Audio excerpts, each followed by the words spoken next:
Kumpirmado sa pagiging generous si Paolo Avellino kay Kim Chiu nang biruin ng Chinita Princess ang isang fan na nagregalo sa kanya ng marami sa Sinulog Festival sa Cebu City.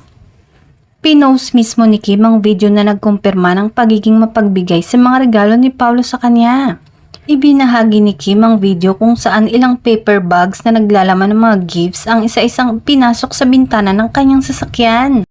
Nirepost ni Kim ang post sa kanilang ex account na nagsasabing, "Yung ang dami naming gifts kagabi.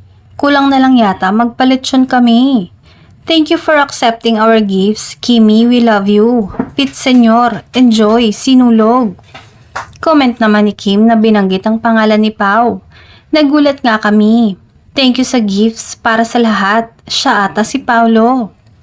Dahil sa pagkakasabi ni Kim tungkol kay Paolo, kinilig na naman ng todo ang mga Kimpo fans na nakumpirmang pinapaliguan ng regalo ni Paolo ang aktres.